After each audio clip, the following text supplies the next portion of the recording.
Shalom sahabat CS dimanapun Anda berada, saya sangat bersuka cita bisa menjumpai Anda untuk menyampaikan kebenaran firman Tuhan. Kebenaran firman Tuhan pada kesempatan kali ini berjudul Aku Pun Dibentuk. Aku Pun Dibentuk. Siapa yang mengatakan aku pun dibentuk? Dia mengatakan kepada siapa? Dan apa implikasinya buat kita kalimat ini? Ini yang kita akan bahas.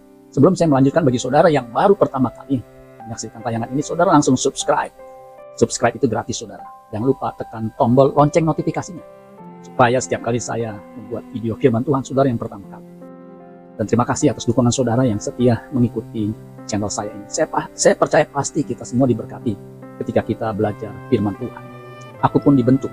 Ayub 33 ayat 6. Sesungguhnya bagi Allah, aku sama dengan engkau. Aku pun dibentuk dari tanah liat. Ini adalah perkataan sahabat Ayub yang namanya Elihu bin Barakel. Elihu bin Barakel. Kalau sudah baca di pasal sebelumnya, pasal 32, di situ dijelaskan yang bicara ini adalah sahabat Ayub. Dia punya sahabat 4, 3 sudah berbicara, yang 3 namanya Elifas orang Teman, Bildad orang Suah, Sofar orang Naaman. Nah, ini giliran Elihu bin Barakel. Kalau kita baca pasal 32 ayat 2 dikatakan, lalu marahlah Elihu bin Barakel, orang Bus dari kaum Ram. Ia marah terhadap Ayub karena ia menganggap dirinya lebih benar daripada Allah. Jadi kemarahan Elihu itu bukan tanpa alasan. Karena menurut Elihu, Ayub itu merasa atau menganggap dirinya lebih benar dari Allah. Ini pasti salah.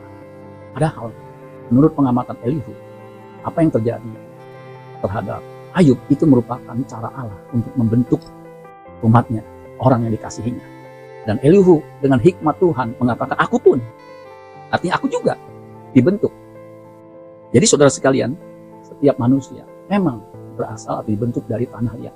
Tetapi Tuhan tidak berhenti hanya sampai di situ. Kalau kita baca proses penciptaan di Kejadian pasal 2 ayat 7, dikatakan ketika itulah, Kejadian 2 ayat 7, ketika itulah Tuhan Allah membentuk manusia itu dari debu tanah dan menghembuskan nafas hidup ke dalam hidungnya.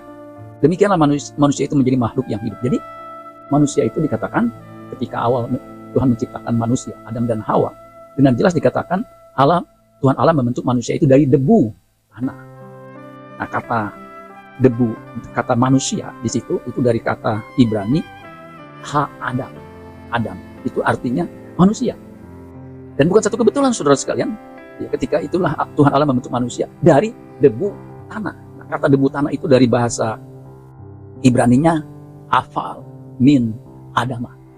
Afal itu debu, clay ya, atau dust, powder, itu afal ya. Min itu from atau dari atau of ya, min adama itu tanah liat atau tanah, saudara sekalian. Jadi di sini jelas ketika manusia dibentuk itu dari debu tanah ya. Dan bukan hanya itu, kalau hanya diciptakan dari debu tanah itu seperti patung. Tetapi dikatakan, Alkitab mengatakan ya, dan menghembuskan nafas hidup, nismat hayim, itu nafas hidup roh ya, yang berasal dari Allah ke dalam hidupnya.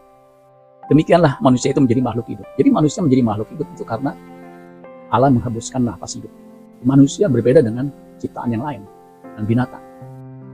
Nah, saudara-saudara sekalian, ternyata manusia ketika dibentuk kemudian diberi nafas hidup sehingga menjadi makhluk hidup yang disebut nefes haya. Karena ada nismat hayim, itu diproyeksikan menjadi serupa atau segambar dengan Allah. Itulah sebabnya ketika Allah menciptakan manusia, desain awalnya dikatakan, baiklah kita, Kejadian 1 ayat 26, baiklah kita menjadikan manusia menurut gambar dan rupa kita. Jadi pola yang Allah inginkan ketika manusia dibentuk dari debu tanah, itu polanya, gambarnya, rupanya seperti Allah. Gambar dan rupa ini adalah memiliki komponen, yaitu pikiran dan perasaan seperti yang dimiliki Allah. Sehingga ketika manusia diciptakan, seharusnya dia memiliki pikiran, perasaan seperti yang Allah miliki.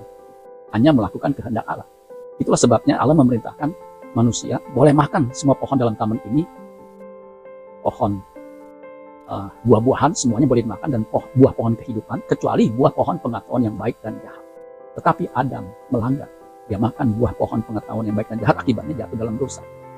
Itulah sebabnya dalam kekristenan ada penebusan, yaitu di dalam Yesus Kristus. Dan minggu lalu kita sudah bicara ditebus untuk menjadi saksi.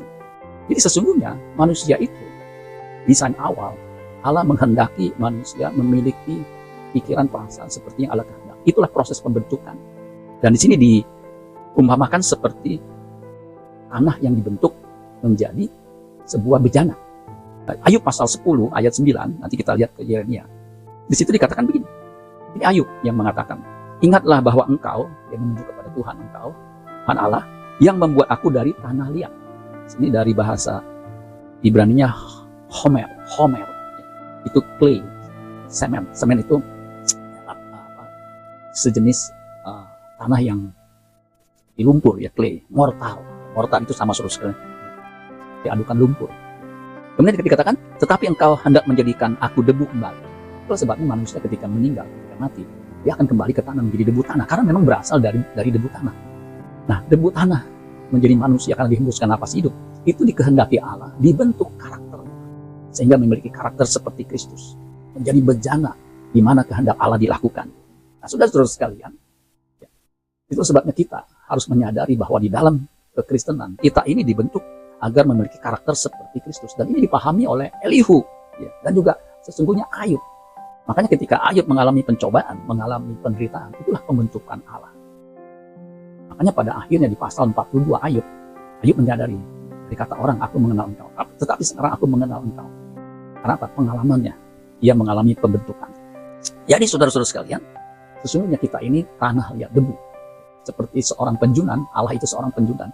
Ketika membentuk sebuah bejana, tanah itu diambil kemudian dihancur leburkan sehingga menjadi halus seperti powder, baru bisa dibentuk, digabungkan dengan air sehingga menjadi clay dan menjadi lembut, sehingga bisa dibentuk menjadi bejana seperti yang Tuhan kehendaki.